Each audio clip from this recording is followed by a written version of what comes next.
Hi అండి, welcome back to రిసర్చ్లు. అందరూ ఎలా ఉన్నారు? బాగున్నారా? నేను కూడా బాగున్నానండి. ఈరోజు మన కిచెన్లో టేస్టీ రెసిపీ ఏంటంటే ఆరోగ్యానికి ఎంతో మేలు చేసే రాగి దోశలు అయితే చేస్తున్నానండి. తినడానికి కూడా చాలా అంటే చాలా బాగుంటాయి. అచ్చం మనకి హోటల్లో తిన్న దోశలాగే ఉంటాయండి. ఇవైతే ఆరోగ్యానికి కూడా చాలా మంచిది. మీ అందరికీ తెలిసిందే కదా, రాగులు ఒంటికి అయితే చాలా మంచిది. ఇప్పుడైతే ఈ రాగి దోశ ఎలా చేసుకోవాలో మీరైతే వీడియోని స్కిప్ చేయకుండా ఫుల్గా చూసేయండి. చూసి మీకు నచ్చినట్టయితే ఒక లైక్ చేయండి, అలాగే నా ఛానల్ని సబ్స్క్రైబ్ చేసుకోండి. ఇప్పుడైతే వీడియోలోకి వెళ్ళిపోదాం.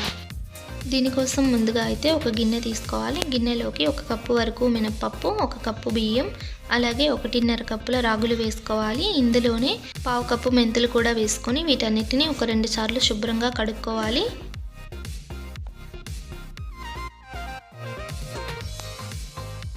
ఇలా కడుక్కున్న దాంట్లో ఇంకొద్దిగా నీళ్లు వేసి దీన్ని అయితే నానబెట్టుకోవాలండి. ఒక 6 గంటల సేపు నానబెట్టుకోవాలి.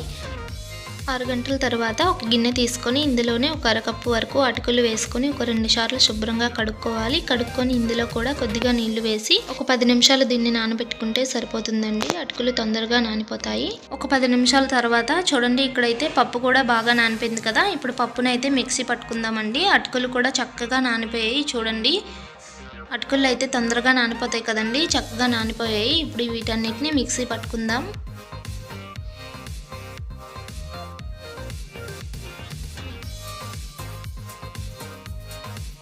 ఇలాగైతే మిక్సీ పట్టుకోవాలండి. పప్పు మొత్తాన్ని ఇలాగైతే మిక్సీ పట్టుకోవాలి. అలాగే అటుకుల్ని కూడా ఇలాగే మిక్సీ పట్టుకొని ఇందులో కలుపుకోవాలి. చూసారు కదండి, ఇప్పుడు ఈ మొత్తాన్ని ఒకసారి బాగా కలుపుకోవాలి. ఇలాగైతే గరిటెతో తిప్పుకుంటూ బాగా కలుపుకోవాలి. కలుపుకొని దీన్ని అయితే మూత పెట్టుకొని రాత్రంతా బయట ఉంచుకోవాలండి. అలాగైతే మనకి పిండి బాగా పొంగుతుంది. చూడండి, మార్నింగ్ అయితే పిండి అయితే ఇలా పొంగిందనమాట. చూసారు కదండి, ఇదైతే బాగా నిండిపోయింది. ఈ దోసపిండి అయితే వాతావరణం బట్టి పొంగుతుందండి. ఎందుకంటే వేడి ఎక్కువగా ఉంటే బాగా ఎక్కువగా పొంగుతుందన్నమాట. లేదు చలికాలంలో అలా అయితే తక్కువగా పొంగుతుందండి. చూసారు కదా, ఇప్పుడైతే వేడికి ఇలా అయితే పొంగిందనమాట. ఇప్పుడు దీన్ని ఒకసారి బాగా కలుపుకుందాం. ఇలా కలుపుకొని మీకు ఎంత కావాలో అంత పిండిని అయితే ఒక గిన్నెలోకి తీసుకోవాలండి. గిన్నెలోకి తీసుకొని ఈ తీసుకున్న పిండిలో అయితే ఉప్పు కలుపుకోవాలి. మొత్తంలో అయితే ఉప్పు కలుపుకోకూడదు. నెక్స్ట్ డేకి అయితే పులుపు ఎక్కువ అయిపోతుంది అనమాట ఉప్పు కలుపుకుంటే.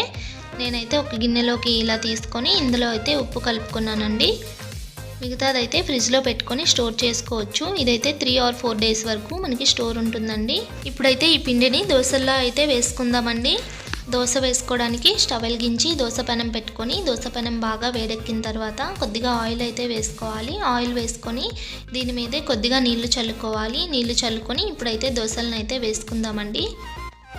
చూడండి, దోశలను అయితే ఇలా అయితే పల్చగా వేసుకుంటే చాలా బాగుంటుందండి. తినడానికైతే కరకరలాడుతూ చాలా టేస్టీగా ఉంటాయండి. ఇలాగైతే దోశను వేసుకొని దీనిపైన అయితే సన్నగా తరిగిన ఉల్లిపాయలను వేసుకుంటే టేస్ట్ అయితే చాలా చాలా బాగుంటుందండి. లేదు మీకు ఎలాంటి దోశ కావాలంటే అలాంటి దోశ వేసుకోవచ్చండి. మసాలా దోశ లేదంటే కారం దోశ అలా ఏదైనా చేసుకోవచ్చు ఈ బ్యాటర్తో అయితే. నేనైతే ఇక్కడ ఆనియన్ దోశ మాత్రమే చేసుకుంటున్నాను. ఇలా ఆనియన్స్ వేసాక కొద్దిగా ఆయిల్ చల్లుకొని చూడండి ఇలా అయితే చేసుకోవాలండి. ఇలా చేసుకోవడం వలన ఆనియన్స్ అనేవి మనకి దోశ బ్యాటర్కి బాగా అంటుకుంటాయి అన్నమాట.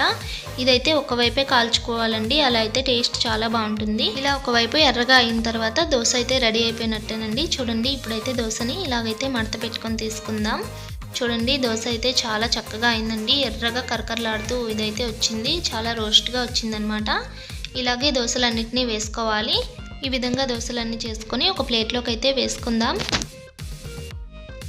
చూడండి, ఎంతో టేస్టీ అయిన రాగి దోశ అయితే రెడీ అయిపోయిందండి. చాలా అంటే చాలా టేస్టీగా ఉంటుంది. చాలా హెల్దీ ఫుడ్ కూడా ఇదైతే. దీంతో పాటు పల్లి చట్నీ అయితే చాలా టేస్టీగా ఉంటుందండి. ఈ కాంబినేషన్ అయితే చాలా బాగుంటుంది. చూడండి, దోశ అయితే ఎలా కరకరలాడుతూ వచ్చిందో. మీరు కూడా ఇలాంటి కరకరలాడే దోశ తినాలనుకుంటే ఈ విధంగా ఒకసారి ట్రై చేయండి. ట్రై చేసి ఎలా వచ్చిందో నాకైతే కామెంట్లో పెట్టండి. అలాగే నేను చేసిన ఈ రాగి దోశ మీకు నచ్చినట్టయితే లైక్ చేయండి, షేర్ చేయండి, కామెంట్ చేయండి. అలాగే నా ఛానల్ని తప్పకుండా సబ్స్క్రైబ్ చేసుకోండి. మళ్ళీ ఇలాంటి మంచి టేస్టీ అయిన రెసిపీతో నెక్స్ట్ వీడియోలో కలుద్దాం. Bye friends.